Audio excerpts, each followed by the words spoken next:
রায়হান রাফি পরিচালিত বহুল আলোচিত সিনেমা তুফান মুক্তি পেতে যাচ্ছে মালয়েশিয়ায়। শাকিব খান ও কলকাতার জনপ্রিয় নায়িকা মিমি চক্রবর্তী অভিনীত সিনেমাটি প্রবাসীদের মাতাবে বলেই বিশ্বাস সেখানকার বাঙালিদের। তুফান মুক্তি পাচ্ছে শুনে মালয়েশিয়ার প্রবাসী বাংলাদেশিরা বেশ উচ্ছ্বসিত।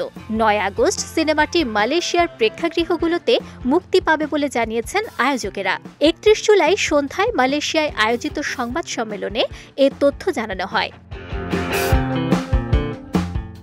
আয়োজনে জানানো হয়, দর্শকদের আগ্রহের কারণে ২ আগস্ট তুফান সিনেমাটি মুক্তি দেওয়ার কথা ছিল, কিন্তু বিদেশি সিনেমায় মালয়েশিয়ান ভাষার সাবটাইটেল থাকা বাধ্যতামূলক হওয়ায় কিছু সম্পাদনার কাজ চলছে।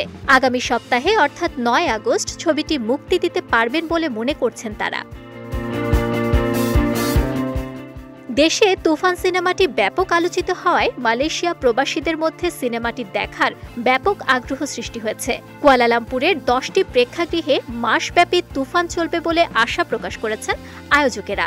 ২ আগস্ট আমরা চাচ্ছিলাম যে মালয়েশিয়াতে রিলিজ করার জন্য, কিন্তু বর্তমানে যে মালয়েশিয়ার সেন্সর পরিস্থিতি সেটা হচ্ছে according to the censor board law, Malaysian ছবিতে মালয়েশিয়ান হলে চালাইতে হলে মালয়েশিয়ান সাবটাইটেল লাগবে, আর আমাদের এটা ছিল ইংলিশ সাবটাইটেলস, যার জন্য আমাদের এই ছবিটা আমরা ২ তারিখে রিলিজ করতে পারছি না।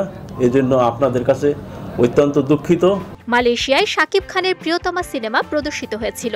সে সময় হলগুলো ছিল দর্শকে ভরপুর। তুফান সিনেমার ক্ষেত্রেও তেমন হবে বলে মনে করছেন আয়োজকরা।